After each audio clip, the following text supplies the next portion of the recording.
চট্টগ্রামে আমরা দেখেছি একজন ছাত্রের গোড়ায় আলাদা হয়ে গেছে ধারালো অস্ত্র আঘাতে। এতগুলো তাজা প্রাণ হারানোর পর, এতগুলো ছাত্রছাত্রীর চোখ পা হাত হারানোর পর আমরা যে দ্বিতীয় স্বাধীনতা পেয়েছি, এখানে যদি আমরা আবার সেই পুরনো হানাহানি রাজনীতি দেখি, এর চেয়ে দুর্ভাগ্য জাতিগতভাবে আমাদের কিছু হতে পারে না।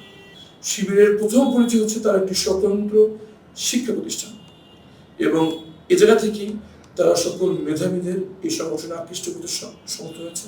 আপনার মুক্ত হওয়ার পর শিবিরের যে ক্যাম্পাসে বিভিন্ন কর্মশালা, এগুলোকে কিভাবে মূল্যায়ন করবেন? সাদিক ক্যাম্পের সাথে আপনার কোনো সম্পর্ক আছে কিনা ব্যক্তিগত, এবং তার সম্ভাবনা নিয়ে একটু বলবেন।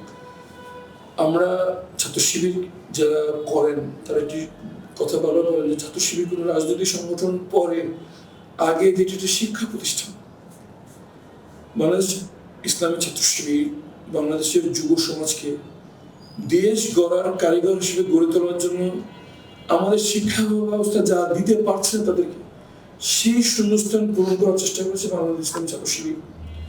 বাংলাদেশ ইসলামী ছাত্র শিবিরের প্রত্যেকটি সদস্যকে নিয়মিতভাবে সিলেবাস অনুসরণ করে বই পড়তে হয়। আমরা মনে করি আমাদের শিক্ষা ব্যবস্থা তাদের হয়তো কিছু বৈষয়িক জ্ঞান দিচ্ছেন, কিন্তু একটি সুনাগরিক, দেশপ্রেমিক নাগরিক, একজন ইমানদার ব্যক্তি হিসেবে গড়ে তোলার জন্য যা প্রয়োজন তা দিতে পারছে না। এবং ইসলামী ছাত্র শিবির তাদের ভাষ্যমতে এই শূন্যস্থান পূরণের চেষ্টা করে তাদের সাথে সংশ্লিষ্ট সংস্কৃতি যারা আছেন তাদের সবার আগে যে কাজটা করেন সেটা তাদেরকে সুশিক্ষিত করে চলতে হবে। দেশের সেই ইতিহাস, যে ইতিহাসে আমাদের পুস্তকে নেই, আমরা কিভাবে আমরা আজকে স্বাধীন বাংলাদেশ, কিভাবে ইসলামের আগমনস্থল মধ্যপ্রাচ্য, 1000 কিলোমিটার দূরে আমরা কিভাবে মুসলমান, এইসব শিক্ষা, নৈতিকতার শিক্ষা, ধর্মীয় শিক্ষা, আমাদের গৌরব ঐতিহ্যের শিক্ষা, আমাদের শিক্ষা ব্যবস্থা আমাদের যুব সমাজকে দিতে ব্যর্থ হচ্ছে। এই শূন্যস্থান শিবির পূরণ করার চেষ্টা করছে। শিবিরের প্রথম পরিচয় হচ্ছে তার একটি স্বতন্ত্র শিক্ষা প্রতিষ্ঠান, এবং এ জায়গা থেকেই তারা সকল মেধাবীদের এই সংগঠনে আকৃষ্ট করতে সমর্থ হয়েছে। মেধাবীরা যেহেতু আছে এখানে, তারা রাজনীতি করে ভিন্নভাবে, গতানুগতিক রাজনীতি তারা করেন না।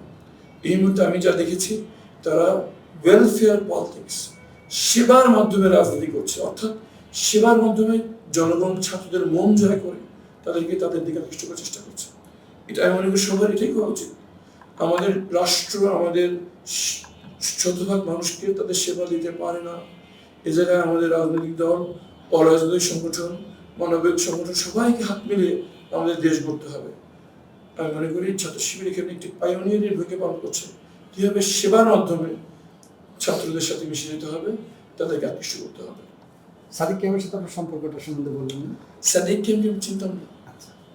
তার সাথে আমার প্রথম পরিচয় একটি অনুষ্ঠানে, যে অনুষ্ঠানে সেও বক্তা ছিল, আমি বক্তা ছিলাম। সেখানে তিনি আমার পিতার স্মৃতিচারণ করতে গিয়ে, আমার স্মৃতিচারণ করতে গিয়ে অঝরে কেঁদেছেন। তখন প্রথম তার সাথে আমি পরিচয়, তাকে বুকে জড়িয়ে ধরলাম, তার সব জানার চেষ্টা করলাম, জানতে পারলাম উনি বেড়ে উঠেছেন পার্বত্য চট্টগ্রাম। সেখানে আমার পিতার অনেক সামাজিক কার্যক্রম আছে। ওখানে পাহাড়িদের জন্য একমাত্র হাসপাতাল, সৌদি সরকারের অর্থায়নে তাদের দাতা সংস্থার রাবেতার পরিচালনা ছিল। তখন আমার পিতা রাবেতার প্রধান কান্ট্রি ডিরেক্টর ছিলেন। তো সেখান থেকে তার সাথে আমার পরিচয়, এবং পরে উনি যখন ডাকসি নির্বাচন করেন, আমি সর্বত চেষ্টা করেছি যতটুকু সম্ভব আমার জায়গা থেকে তাদেরকে সমর্থন করার জন্য। ছাত্র দল এবং ছাত্র শিবির এখন ক্যাম্পাসে মাঝে মাঝে হুটহাট সংঘর্ষে লিপ্ত হচ্ছে। এই সংঘর্ষগুলি কি একসময় রক্তক্ষয়ী সংঘর্ষের দিকে রূপ নেবে কিনা, আপনি কি মনে করেন? আমি তা দুঃখের সাথে বলতে বাধ্য হচ্ছি যে ইতিমধ্যে রক্তক্ষয়ী সংঘর্ষের রূপ নিয়েছে। চট্টগ্রামে আমরা দেখেছি একজন ছাত্রের গোড়ায় আলাদা হয়ে গেছে ধারালো অস্ত্র আঘাতে। আমি মনে করি যে খুবই দুঃখজনক, এতগুলো তাজা প্রাণ হারানোর পর, এতগুলো ছাত্রছাত্রীর চোখ পা হাত হারানোর পর আমরা যে দ্বিতীয় স্বাধীনতা পেয়েছি, এখানে যদি আমরা আবার সেই পুরনো হানাহানি রাজনীতি দেখি, এর চেয়ে দুর্ভাগ্য জাতিগতভাবে আমাদের কিছু হতে পারে না। আমি আহ্বান জানাবো জাতীয়তাবাদী ছাত্র দল, বাংলাদেশ ইসলামী ছাত্র শিবির, সবাই যেন আর যাই হোক হানাহানি রাজনীতি আমরা আর জন্য ফেরত নেওয়া যায়।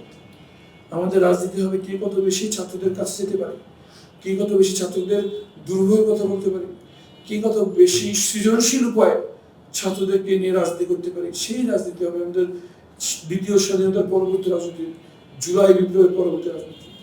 আমরা আহ্বান করব ছাত্রদল, ছাত্র শিবির সবাইকে ধৈর্য ধারণ করতে, তাদেরকে কোনো মতে হানাহানির পথ না বেছে নিতে, দরকার পড়লে ছেড়ে দিয়ে হলেও সংঘর্ষ এড়িয়ে চলতে, এবং জুলাইয়ের পক্ষে সত্যি সবাই যেন হাতে হাত মিলিয়ে কাঁধে কাঁধ মিলিয়ে নতুন বাংলাদেশ একসাথে করতে পারি।